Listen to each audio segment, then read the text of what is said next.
Good afternoon. Today we're going to talk about how to be a man. I recently read a short story that has resonated with me well, and I seem to be continually to gain more meaning from it.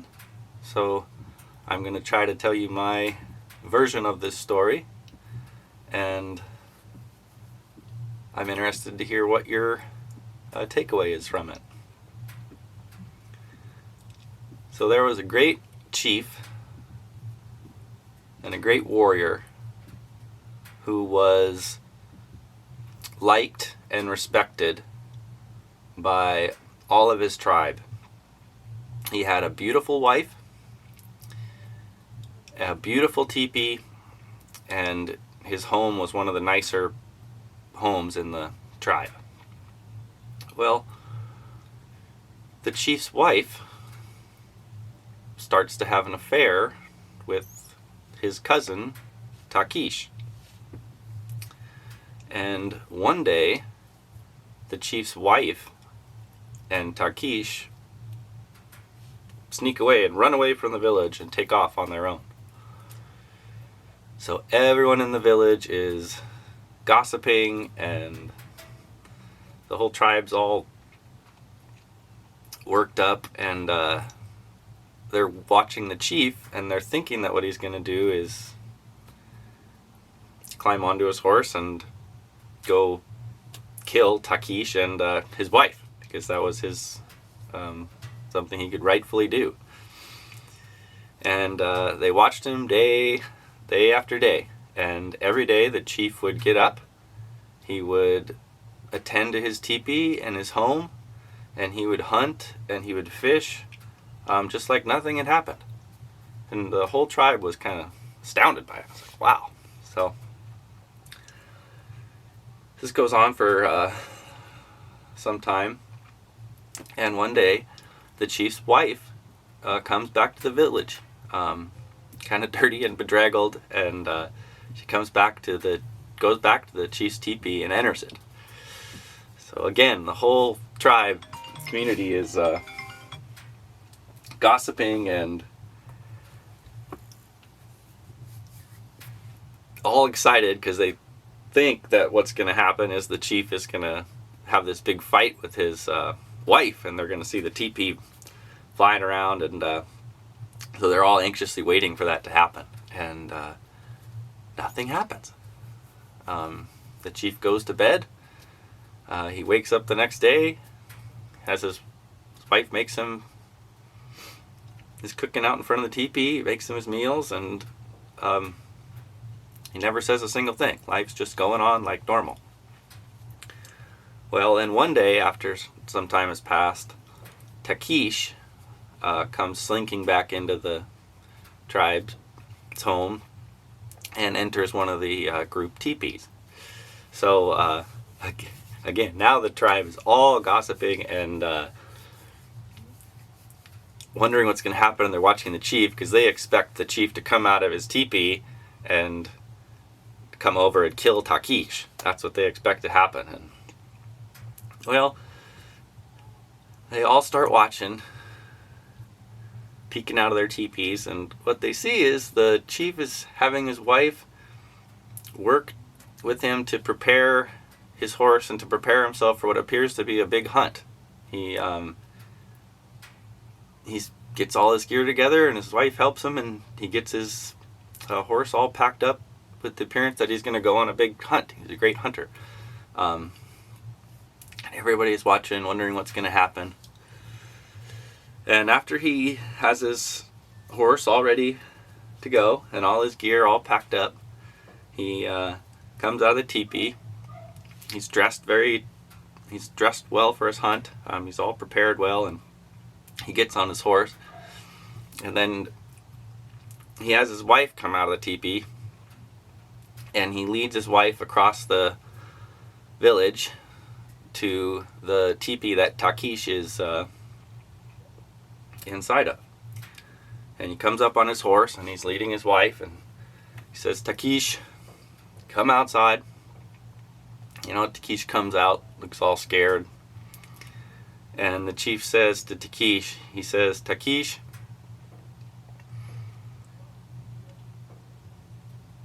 I'm giving you my wife. She has been unfaithful to me, and I do not desire her any longer."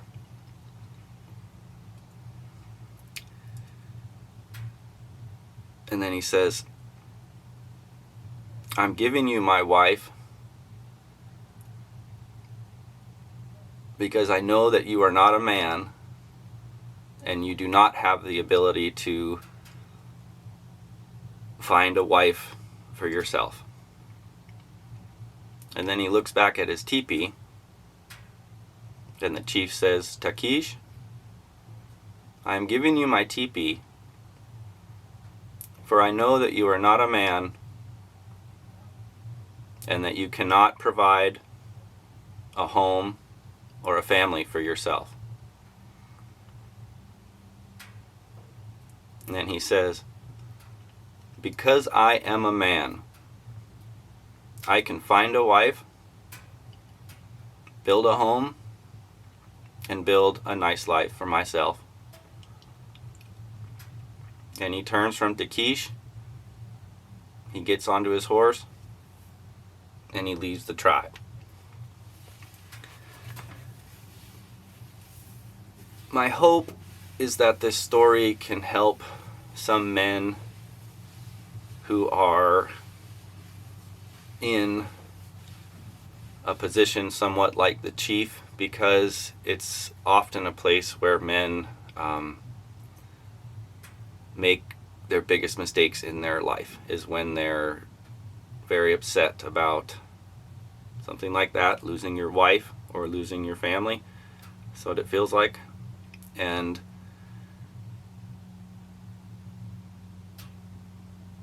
it's one of the points in a man's life where that they can make big mistakes that can really get off track for quite some time. So, what it means to be a man, how to be a man. Well, how to be a man when we were cave people and how to be a man today is different. Some of the same things are there, and we need to accept that, but it is also today. We're not cave people anymore. So, how to be a man? Well, I think it has to do a lot with being strong and calm, emotional control. I think it has to do with that when your wife is having children and going through huge emotional swings and just, basically acting insane, that's when you need to be a man. That's when you need to show her that you're perfectly calm. Show her that you're perfectly resilient. Show her that you are just going to do whatever it takes. You're in control. Okay? Being a man in a hard time where you're in a marriage and the person that you married turns out to be unfaithful or turns out to not be the person that you thought they were, or falls out of love with you for any other reason. Remembering that story of that chief, it's like, it's hard to kind of grasp it, that is how you should act, but the reality of it is, it really hits a lot of points that, like, do you want to be a chief or do you want to be a peasant? Because if you think about how a chief would act in that situation, there it is. Well, if you don't act properly, if you don't control your anger or your frustration, you're going to be putting yourself more likely back on the road towards being a peasant than you are becoming a chief and leader of your family. So I think it's more about being kind, emotional control, and then being able to have the skills that you need to provide for your family, to buy a home. Having those skills is something that you need to be a man, because if you don't have those skills, well, you're not going to be able to get the wife that you want or get the home that you want. So a lot of it is about life planning to do good things with your life and working on that plan. You have to be able to adapt that plan to changes now, because technology and things are changing so fast, and that's fine. But understanding that you need to be fluid and changing while always working on that plan and that process is really, really important, because you need to be able to provide for your family, build your home, buy your home, and find a wife.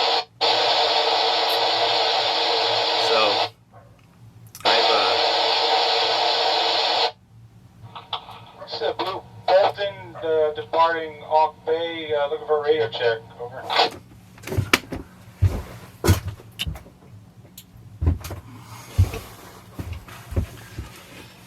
So I learned a lot from that story. I just think that the way the chief acted could help so many young men, or I guess any age of men, who are hitting that point in your life and really struggling. And it's like, to be a man is not to attack people so much anymore.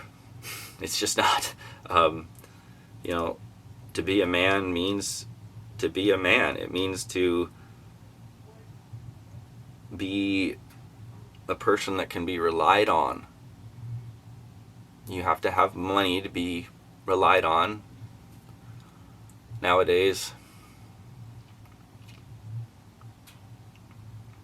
And my hope is that there's somebody out there who's feeling that frustration and that anger, with your relationship falling apart or something like that, and that they can just hear that story and just, think about it. It's like, do you want to be a peasant or do you want to be a chief? Because there's a fork in the road, and you can choose which person you want to be. You can choose which way you want to go if you're aware of the choice. If you're aware that you have that choice and you can see that choice. So, I don't know the conclusion to that story, but my belief is that that chief ended up with a better wife and a better TP and a better family, and he was a better and a stronger person and got to live out, the rest of his years in peace and prosperity. So it's something to think about if you're struggling with figuring out how to be a man. It's a lot about being calm. It's a lot about working on yourself all the time. It's a lot about not getting down on yourself. You're going to make lots of mistakes, and what'll happen is you'll double down, you'll make a mistake, and then you'll get down on yourself, and those things will stack up. And then you've put up all these mental blocks for yourself to keep you from living the life you're supposed to be living, the life you want to be living right now. So just being here today and doing small good things today, little steps, working on your plan, taking a minute, saying, what am I doing, and having the real plan, and then constantly adapting that plan as you need to, not so much changing it as just keep going, and if something doesn't work, well, go look at it. And what you'll usually find is that your original idea of what you're doing is sound, and the problem is that there's something that you're doing along the way that's not correct. Like, I'm a house builder and a logger, so I harvest trees and I build homes with it. My dad was normal size of homes, and that's what I started to do. So my business is supposed to be tiny homes and small homes and cabin kits, kind of this cool, eco-friendly, small cabin kind of home business, tiny home, ride the tiny home wave kind of deal. And well, it's really easy to get caught up being a general contractor. That's what I am. So I built a couple larger size houses, and I had a lot of good times. I had a lot of employees. I had a lot of money going through my accounts, right? So I say that. And, I don't regret it, really. Like, I'm glad I did it, because that's how I got to where I am today. So I'm so happy. But, what I found is that after I'd built those houses and made these mistakes and lost all this money, and it was like, oh my God, rethink my life, take some time. And what I found was that the original vision that I have is what I want to do.